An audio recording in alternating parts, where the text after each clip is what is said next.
तो चलिए, आज़ादी, स्वतंत्रता, इसके असली मतलब को थोड़ा कुरेदते हैं, क्योंकि ये उतना सीधा साधा मामला है नहीं जितना हम अक्सर मान लेते हैं। हम सबको यही लगता है ना, कि जितने ज्यादा ऑप्शंस उतनी ज्यादा आजादी। पर जरा रुककर सोचिए, क्या वाकई ऐसा है? या कहीं ऐसा तो नहीं कि ये विकल्पों का अंबार हमें आजाद करने की जगह और ज्यादा उलझा रहा है?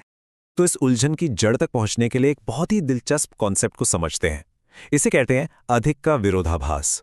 और ये हमारी आज की जिंदगी की एक कड़वी सच्चाई है।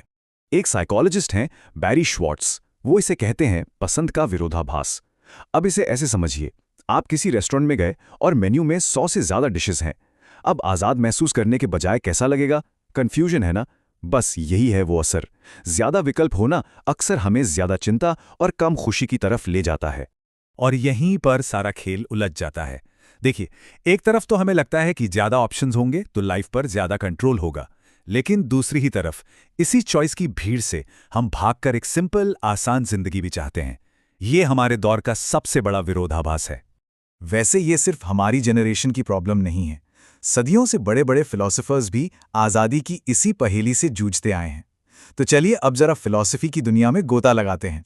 मशहूर फिलोसोफर्स यान पॉल सार्त्रे ने एक बहुत ही कह सकते हैं चौंकाने वाली बात कही थी। उन्होंने कहा, इंसान आजाद होने के लिए मजबूर है, एक तरह से शापित है। सोचिए, उनके लिए आजादी कोई तोहफा नहीं, बल्कि एक ऐसा भारी बोझ है जिसे हम चाहकर भी उतार नहीं सकते। अब सार्त्र के इस आइडिया को समझने के लिए एक कुर्सी का एग्जाम्पल लेते हैं। कुर्सी क्यों बनती है? बैठने के लिए। उसका मकसद, उसका सार उसके बनने से पहले ही तय है। लेकिन सार्त्र कहते हैं, इंसानों के साथ इसका ठीक उल्टा होता है।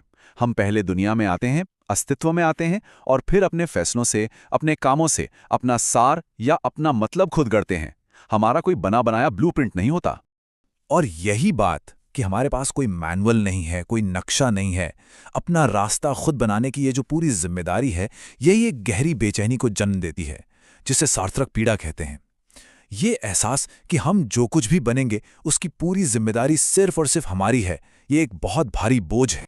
ओके, तो अब फिलॉसफी से निकलकर एक ऐसी जगह चलते हैं जहां आप शायद उम्मीद भी नहीं कर रहे होंगे।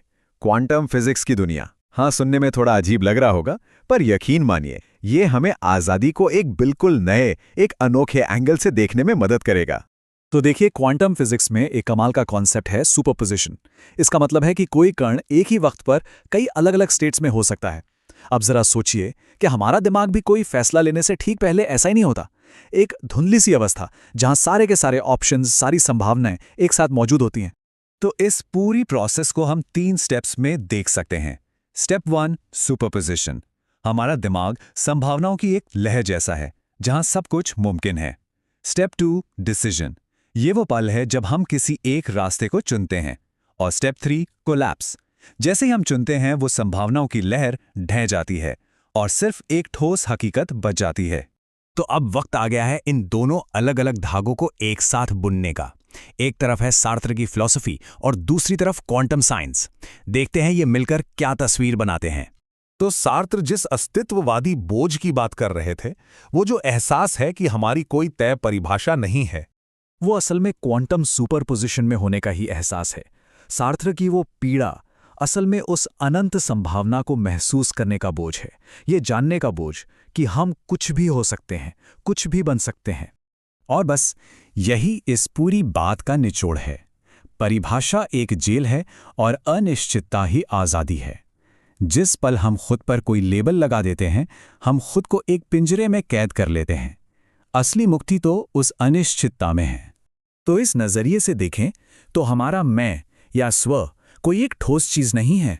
ये तो संभावनाओं का एक बादल है, एक सुपरपोजिशन है। यही है क्वांटम सेल्फ का आइडिया, एक ऐसा अस्तित्व जो एक ही वक्त पर बहुत कुछ हो सकता है। तो ठीक है, ये सब सुनने में तो बड़ा दिलचस्प है, पर इसका हमारी रोजमर्रा की जिंदगी में क्या मतलब है? हम इसे कैसे समझें? तो यहां से एक एकदम नया आइडिया निकल कर आता है। शायद असली विल पावर या स्वतंत्र इच्छा कुछ चुनने की ताकत नहीं है, बल्कि किसी भी परिभाषा में बंधने से इनकार करने की ताकत है। ये तय करने की ताकत कि हम क्या नहीं बनेंगे। जरा सोचिए, हर फैसला एक तरह का जाल है। जैसे ही हम कुछ चुनते हैं, हम अपनी अनंत संभावनाओं को समेटकर एक पक्की हकीकत में कैद कर देते हैं। तो फिर सच्ची आज़ादी कहाँ है? वो है शायद में, उस जादुई स्पेस में जहां अभी तक कुछ भी तय नहीं हुआ है, जहां सब कुछ मुमकिन है। तो आज़ादी के कुछ नए नियम क्या हुए? पहला, हर चुनाव संभावनाओं का दरवाज़ा बंद करता है। दूसरा, असली आज़ादी न चुने हुए में है, उस पोटेंशियल में है। तीसरा, अनिश्चितता कमजोरी नहीं बल्कि ताकत की निशानी है। और सबसे ज़रूरी, सबसे बड़ा आज़ादी का काम है खुद को कोई भी परिभाषा देने से इनकार कर देना। तो आखिर में बस एक सवाल के साथ छोड़ जाते हैं। अगर हमारी पहचान हमारे पिछले फैसलों की गुलाम नहीं है, तो हमारा भविष्य कितना खुला हो सकता है? अगर हम खुद को परिभाषित करने से इनकार कर दें, तो हम क्या क्या बन सकते हैं? इसकी कोई सीमा है क्या?